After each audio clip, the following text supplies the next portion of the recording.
Hey guys, so I haven't done an update in a while, but I figured today was a good time because I'm kind of waiting on a bunch of stuff.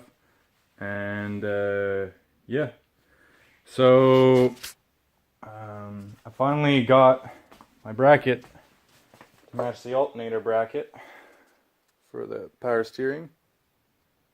So it's kind of hard and it looks kind of dirty right now, and it kind of is, but there's a funny story behind. Fuck's sake, it's not gonna stay there. Anyways, okay. So there's a funny story behind the power steering pump and the bracket and the pulley. So a while back, I don't think I mentioned this in any of the videos, but I got the power steering pump, and you can't buy the pump with the pulley installed because you need to have the pulley off to put the bracket on, which is a really bad engineering design flaw, I guess, or a mistake. So I bought the pump without the pulley and went to the scrapyard, and the guy there that I know just gave me the pulley and said, hey, I have this tool to install the pulley onto the pump because you can't press it on, you have to drive it on with a nut. So he had this tool that has a bearing so that it makes it easier to drive on the pulley. Anyways, get the pulley, get the bracket, show up there with everything in the pump, and he goes to install the pulley and his tool breaks into the pump. And at this point, I didn't pay for the pulley, I didn't pay for him to try to install it, and his tool broke into my pump. So now I can't really like get mad at him because he's doing all this just to be nice and because he knows me and he's not charging me anything. So I can't be like, well, fuck, you owe me a new pump or whatever. So he kind of tells me like, hey, I'll give you the extractor to take the pulley off, and you're kind of on your own from there. So he lent me the tool to extract the pulley, and I tried to drill out the shaft and extract the part of his tool that broke into it, and it just wouldn't work. So I tried to show you guys just in a second. Anyways, I can't flip the camera. But yeah, it's an interference fit between the shaft and the pulley. So there's nothing that holds it other than the fact that it's too, like the hole on the pulley is too small for the shaft to truly fit in there, and that's what holds the pulley in place. And normally there'd be threads in here, and you would screw in the tool and that would drive on the pulley. But I can't do that anymore because the threads are all fucked up and have part of a bolt, I guess you would say, in it. So what I did is I froze the pump. I threw it in the freezer so that way the shaft would, I guess, not retract, but it would shrink with the cold temperature. I set the freezer as cold as I could go, and then I tried to heat up the pulley with a torch. That didn't work. I tried to put it on the barbecue. That didn't work. And then I kind of was ready to give up, and I decided I'll give up. I'll give the barbecue another shot. So I put the pulley in the barbecue, put it on full blast, and put the pump in the freezer. It was still cold, but I put it back in just to be as cold as possible. And I went and had lunch and forgot that the pulley was in the barbecue. So I came back and the barbecue was at like 700 degrees or something like that, and it had been there for like 45 minutes. So the pulley was fucking hot. I had to use welding gloves to handle it and whatnot. And yeah, it just slid right onto the shaft, and now we're good to go for that. I'm just waiting for the parts store to get me my belt. Should get that afternoon, and then I'll be able to reinstall that.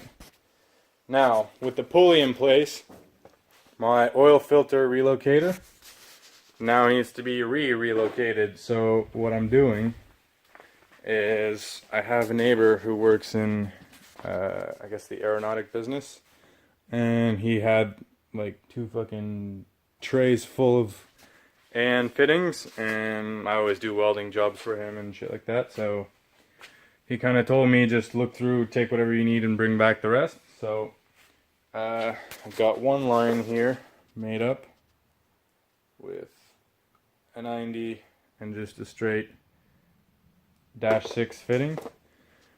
And I got fittings that fit into the filter relocator, and they go to a -6. So I'll be able to install that, and I'll mount the oil filter relocator about here instead of it like used to be here on this side. So it'll kind of be nice because there's a lot of clutter on this side. There's the sending unit, the hose rad, or the rad hose, and the big ass fucking steering box. So there's nothing on the other side. It'll clean it up a bit and make it more even. And I think the AN hoses, or the stainless braided hoses, look really cool, so that'll be nice. It'll match the fuel lines. But yeah, so that's done. I fucking gave up on the hydro e-brake because it used to be here. I tried bleeding it with just like the foot pressing method, or whatever you want to call it. Wouldn't work for the life of me. We tried it. We wasted like so much brake fluid, and just it wouldn't work. It wouldn't work. And then I tried a reverse bleeder, the ones that you pump with. That didn't work. And then I read and read on the internet until I found some post saying, "Oh, you probably have the fittings on backwards."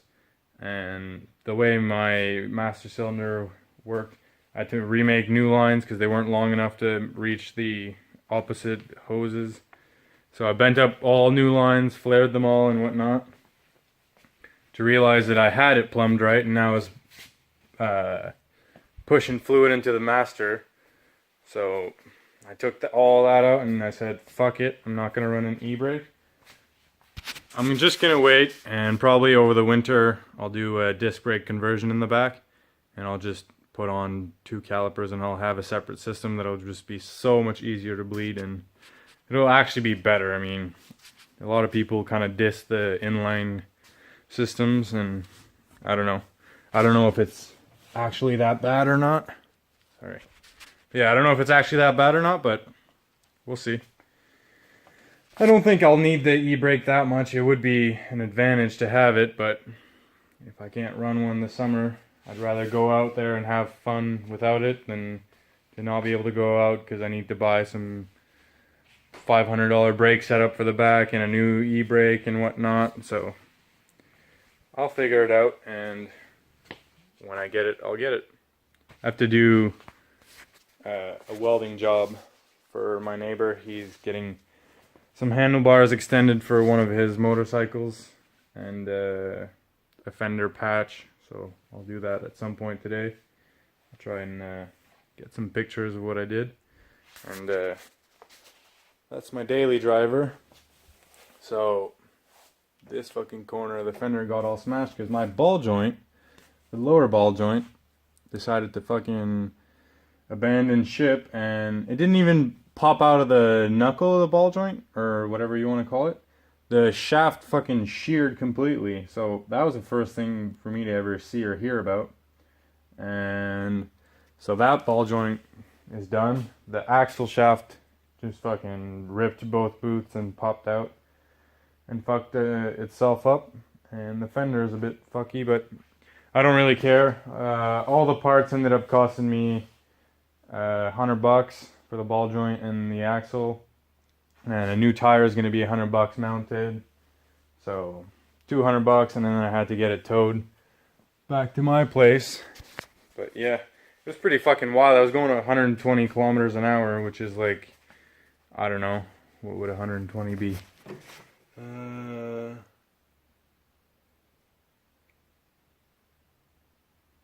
I don't know. This doesn't have the conversion. Hold on. So 120 would be... Yeah, I was going about 75 to 80 miles an hour, and fucking wheel decided to shit the bed and smash into my fender, and now I only had one wheel in the front to steer the car off the highway. So, yeah, that was pretty wild, but luckily nobody got hurt, and I don't really care if the fender's a bit banged up. It's not like a... It's a nice car. It's a super fucking boss Honda Accord with the fucking big wing special in the back. Little 2.4 liter 4-cylinder. So try and get that done today or tomorrow. I have the whole week off, so I should be able to do all that shit. And yeah, I also have to do a rocker panel replacement on a PT Cruiser, the same guy that gave me all the AN fittings and who wants the handlebars fixed. So yeah, got a lot of fucking work to do this week. Not so much for having vacations, I guess, but should be fun. And hopefully the truck will be ready to go out and do a couple burnouts and maybe some skids. That'd be fun.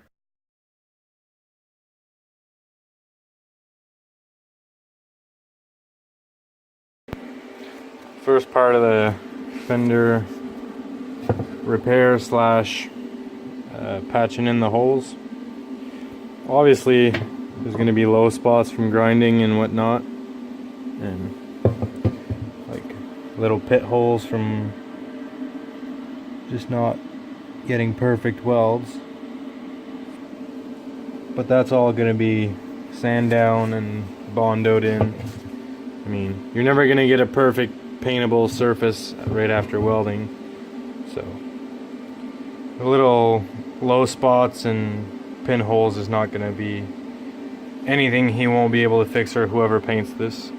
So yeah, that's done. Now just got to add these little like 1.5 inch pieces to these handlebars, and I'll be done for that job. If ever you're doing some kind of tube work and you need to extend or weld 2 pieces of pipe or tubing end to end, and you want it to be straight, a good little trick is you get a piece of angle iron, and that'll just basically make the pipe or the tubing sit straight in the bottom of the angle iron, and then you just have to clamp both pieces butt to butt, and yeah, it'll come out straight 99% of the time, as long as you don't put in too much heat into your work when you're welding it, because then it might warp or whatnot. Or if you have big gaps, then it's gonna pull and it's not gonna work. There's a little gap here because you didn't cut the tubes perfectly straight, but I'm sure it'll be perfectly fine.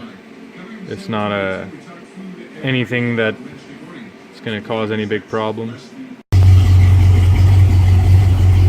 I don't know how well you guys can hear me. So I don't know how well you guys can hear me, but the truck is running right now, and the power steering pump is on. So I can turn the wheels with one hand without forcing. The only problem is when I tried to put the pulley on, I tried to hammer it on at first, and I tried to press it on, and I guess I cracked the housing on the pump because it's all plastic. But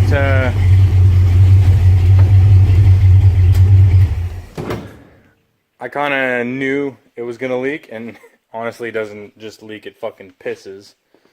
But the power steering works, so that's good. So now I just need to get a new pump, which is like 45 bucks. It's not a big deal. And I need to get a proper hose for the return line. This is just some hose that I had that fit on the fitting that I bought, but this is a proper, like a hydraulic fitting, so it's just gonna get a proper hose crimped on there, and it'll be a lot easier to put on. But yeah, the pump works, goes from lock to lock super easily, no issues there. So I just need to get a new pump. Pretty fucking stoked. I didn't expect it to be that easy. And yeah, steers super easily, so should be fun. It's just too bad that it's leaking, because I was really hoping to go out for a ride and just drive it around, but I guess that won't happen today. Oh well, no big deal. So yeah, that's that. Hey guys, so a while back I won a draw, I guess, or a contest on YouTube from this guy called Tanner Heinz. His YouTube account is Heinz Boy Garage, and basically it was just like a comment on this video and get a chance to win something, and I ended up winning, so that was pretty cool. It was the first time I ever won anything on YouTube. And if you don't know his channel, he's got a drift truck too.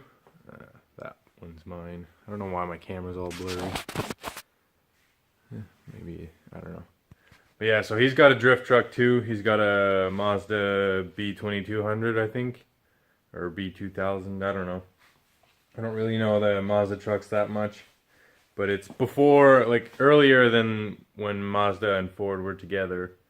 So it doesn't look anything like a Ranger. Well, it looks similar because it's still a small truck, but it doesn't look like a Ranger body line wise. So yeah, so basically had this contest, comment on my video and get a chance to win, and I won. And okay, so the fucking camera stopped filming for some reason, like way before it actually stopped filming for some reason. I don't know why it closed out, but anyways. So I already opened most of the package. Basically, I think the video ends where I was saying that he's been making videos the same as me, just like way before I did.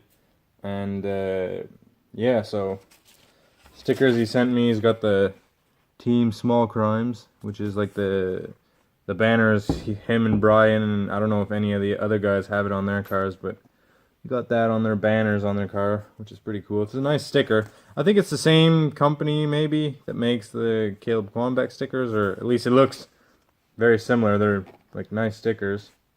So there's the Team Small Crimes, and that's his YouTube account, Heinz Boy Garage. Established in 2014, so I guess he's been doing this longer than I thought. So, yeah.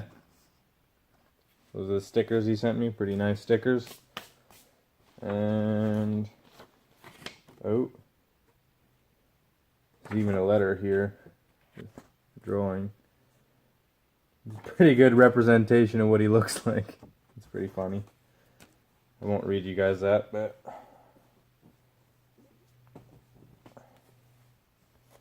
that's the back of the t-shirt, logo, and like he said, he even put my name on it. So I guess I'm part of the team or something now, but I don't know, this is pretty sweet. So, shout out to Tanner. Thanks a lot for all the shit, and you're already out with your truck. Hopefully I'll be able to be out with my truck soon. I don't have much stuff left to do.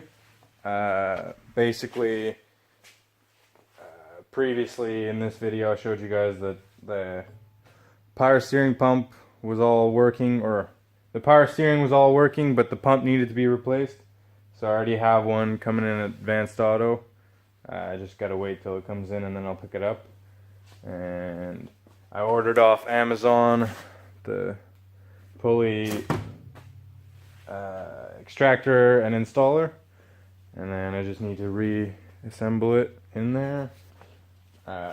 Every time I take the pump out, I need to pull the rad off, like partially, and drain it, so kind of a pain, but when I make a tube front for this, I'll basically bring the rad a lot more forward, and I'll be able to not have that issue. But until then, that's just what I'm gonna have to do, and that's life, I guess. So yeah, so now I have to install all these, which are my sway bar brackets. And yeah, those are stock Ranger sway bar brackets. They like bolt on with a U-bolt. And these right here, oh, I just dropped one. So these I made last weekend, or in the beginning of this video. And yeah, they're just, I think this is 3/16 by 1 plate, bent in half, bent 90 degrees with a 1/2 inch hole and a 3/8 hole, I think, for the hind joint. And then the Heim joint just bolts directly on the sway bar, so that's that.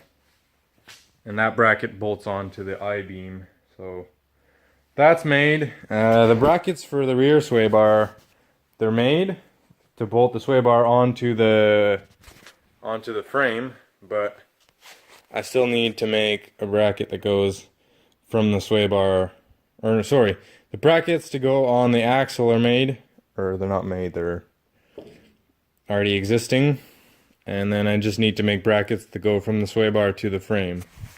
So once that's done, everything is going to be ready to go and I guess test and tune, more like pull some shitties and burn some tires. So should be fun, and hopefully this is going to happen soon. Going to FD tomorrow, round 5 FD Canada.